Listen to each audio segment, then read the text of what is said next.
নমস্কাৰ ছাত্ৰ ছাত্ৰীসকল, মই পুনৰবাৰ তোমালোকৰ সন্মুখত উপস্থিত হৈছোহি পঞ্চম শ্ৰেণীৰ গণিত বিষয়ৰ পাঠ 2 কোন শীৰ্ষক পাঠটিৰ আলোচনাৰ বাবে। ছাত্ৰ ছাত্ৰীসকল, মই আগৰ ভিডিঅ'ত তোমালোকৰ লগত এই পাঠটিৰ অন্তৰ্গত তল, কাষ আৰু চুকৰ ধাৰণা এই সম্পৰ্কে আলোচনা কৰিলোঁ আৰু লগতে কোন কিদৰে উৎপন্ন হয় সেই সম্পৰ্কেও কিছু আভাস দিলোঁ। আজি ছাত্ৰ ছাত্ৰীসকল, মই এই ভিডিঅ'টিত এই পাঠটিৰ অন্তৰ্গত আন শিক্ষণীয় দিশসমূহ আলোচনা কৰিম।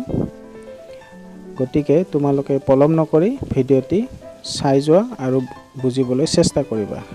ছাত্ৰ ছাত্ৰীসকল, আমি যেতিয়া কোণ এটা আঁকিবলৈ হয় তেতিয়াহ'লে আমি প্ৰথমতে এইদৰে অনুভূমিক দিশত এডাল ৰেখা অংকন কৰিব লাগে। তাৰপিছত এই ৰেখাডালৰ যিকোনো এটা বিন্দুৰ মাজেৰে পাৰ হৈ যোৱাকৈ আন এডাল ৰেখা এইদৰে অংকন কৰি ল'ম আৰু এই ৰেখা দুডালে এই বিন্দুটোত কটাকটি কৰিছে, ফলত এই কোণটি উৎপন্ন হ'ল। গতিকে ছাত্ৰ ছাত্ৰীসকল, তোমালোকে বুজি পালা, দুডাল ৰেখাই এটা বিন্দুত কটাকটি কৰিলে এটা কোণৰ উৎপন্ন হয়। ছাত্ৰ ছাত্ৰীসকল, তোমালোকে এতিয়া তোমালোকৰ পাঠ্যপুথিখনৰ 21 নম্বৰ পৃষ্ঠাটোলৈ লক্ষ্য কৰা। ইয়াত তোমালোকক কোন পৰীক্ষক কিদৰে সাজিব পাৰি সেই বিষয়ে ধুনীয়াকৈ বুজাই দিয়া আছে আৰু তোমালোকে এইদৰে এটা কোন পৰীক্ষক সাজি উলিয়াবলৈ চেষ্টা কৰিবা।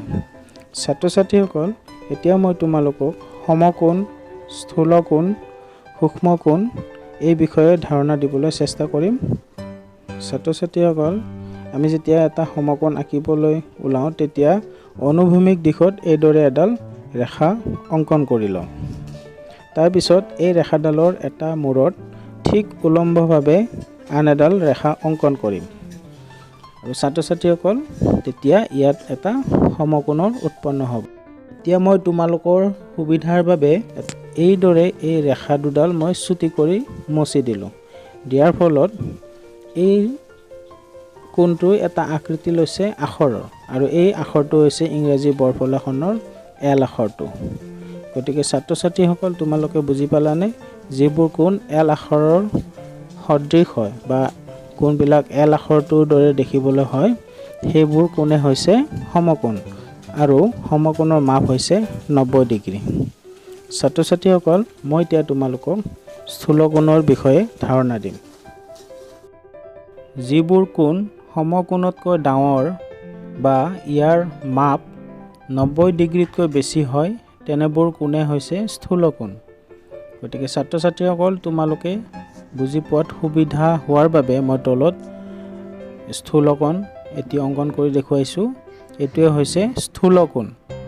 আনহাতে যিবোৰ কোণ সমকোণতকৈ সৰু অৰ্থাৎ 90 ডিগ্ৰীতকৈ সৰু, তেনেবোৰ কোণক সূক্ষ্মকোণ বোলে আৰু তলত দিয়া কোণটো হৈছে এটি সূক্ষ্মকোণৰ উদাহৰণ। গতিকে ছাত্ৰ ছাত্ৰীসকল, তোমালোকে সমকোণ, স্থূলকোণ, সূক্ষ্মকোণ এই বিষয়ে নিশ্চয় জানিলা। এতিয়া তোমালোকে আন এটি কথালৈ মন কৰা, তোমালোকৰ জ্যামিতি বাকচটোত কিছুমান আমি সঁজুলি দেখিবলৈ পাওঁ। তাৰ ভিতৰত আমি এনেধৰণৰ এবিধ সঁজুলি আছে আৰু যিটো আমি কোণ আঁকিবলৈ বা জুখিবলৈ ব্যৱহাৰ কৰোঁ, সেইটো হৈছে কোণমান যন্ত্ৰ। ইয়াক ইংৰাজীত প্ৰটেক্টৰ বুলি কোৱা হয় আৰু এই যন্ত্ৰটোৰ বিষয়ে মই কিছু আভাস দিবলৈ চেষ্টা কৰিম। এই যন্ত্ৰটোৰ তলৰ ৰেখাডাল হৈছে অনুভূমিক ৰেখা আৰু ইয়াৰ ওপৰত থকা সৰু অৰ্ধবৃত্তটোৰ ওপৰে পৰে ঠিক সোঁ হাতৰ পৰা 0 পৰা আৰম্ভ কৰি বাওঁ ফাললৈকে 180 ডিগ্ৰীলৈকে উল্লেখ আছে আৰু ঠিক তেনেদৰে ইয়াৰ ওপৰে ওপৰে থকা অৰ্ধবৃত্তটোত বাওঁ ফালৰ পৰা 0 পৰা আৰম্ভ কৰি সোঁ হাতলৈ 180 ডিগ্ৰীলৈ উল্লেখ আছে। আৰু ইয়াত এইদৰে উল্লেখ কৰাৰ কাৰণ হৈছে যাতে আমি ইয়াক ব্যৱহাৰ কৰি দুইফালে কোণ আঁকিব পাৰোঁ বা কোণ জুখিবলৈ সুবিধা হয়। আৰু ইয়াত থকা এই মাজৰ বিন্দুটো হৈছে কেন্দ্ৰবিন্দু। এতিয়া আমি কোণমান যন্ত্ৰৰ সহায়ত কোণ কিদৰে জোখা হয় সেয়া আলোচনা কৰিম। গতিকে তোমালোক সকলোৱে ভালদৰে চাই যাবা। ছাত্ৰ ছাত্ৰীসকল, এই কোণটো আমি এতিয়া কোণমান যন্ত্ৰৰ সহায়ত জুখিম আৰু তোমালোকে লক্ষ্য কৰিবাচোন, এই কোণমান যন্ত্ৰটোৰ তলৰ যিডাল অনুভূমিক ৰেখা আছে সেই ৰেখাডাল আমি কোণটোৰ অনুভূমিক ৰেখাডালৰ সৈতে মিলাই দিলোঁ। তাৰপিছত আমি দেখিলোঁ ইয়াৰ উলম্ব ৰেখাডালে ঠিক 90 ডিগ্ৰীৰ সোঁমাজেৰে পাৰ হৈ গৈছে। গতিকে এই কোণটোৰ মাপ হ'ব 90 ডিগ্ৰী।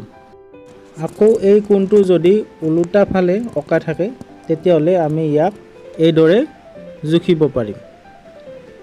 গতিকে ছাত্ৰ ছাত্ৰীসকল, তোমালোকে কোণ জোখা কৌশলটো নিশ্চয় বুজি পালা।